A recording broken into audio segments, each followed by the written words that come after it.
இப்போ இட்லி பொடி செய்ய போகிறோம். அதுக்கு தேவையான பொருட்கள் என்னென்னு பார்க்கலாம். ஒரு 50 கிராம் அளவு கடலைப்பருப்பு, ஒரு 50 கிராம் உளுந்து, கருப்புளுந்து, 50 கிராம் பாசிப்பயிறு, முழு பயிறு, ஒரு 2-3 கொத்து கருவேப்பிலை, ஒரு 10 காஞ்ச மிளகாய்,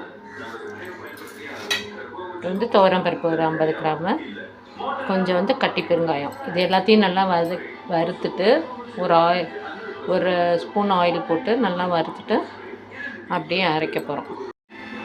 இப்போ பார்த்திங்கன்னா இட்லி பொடி ரெடி ஆகிடுச்சு. எல்லாத்தையும் போட்டு அரைச்சாச்சு. கூட நம்ம ஒரு பூண்டு பல் ஆட் பண்ணிக்கலாம். ஒரு 2-3 பூண்டு பல் ஆட் பண்ணியிருக்கோம். சீரகம், மிளகு கொஞ்சம், சீரகம் கொஞ்சம் ஆட் பண்ணியிருக்கோம். உப்பு கல் உப்பு வேணும்னா போட்டு கூடயே அரைச்சிக்கலாம். இல்லாட்டி சால்ட் உப்பு வச்சு நீங்கள் மிக்ஸ் பண்ணிக்கலாம் தேவையான அளவு. இதை நெய் ஊற்றி பொடியில் சாப்பிட்லாம். இல்லாட்டி தேங்காய் எண்ணெய் நல்லெண்ணெய் ஊற்றி இட்லிக்கு வச்சு சாப்பிட்டோம்னா ரொம்ப டேஸ்டியாகவும் இருக்கும், ஹெல்த்தியாகவும் இருக்கும்.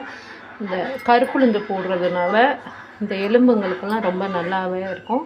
நல்லா ஹெல்த்தியான ஃபுட்டாகவும் இருக்கும். இது ஒரு வகையான சட்னி மாதிரி நம்ம வச்சு சாப்பிட்டுக்கலாம். Thank you friends.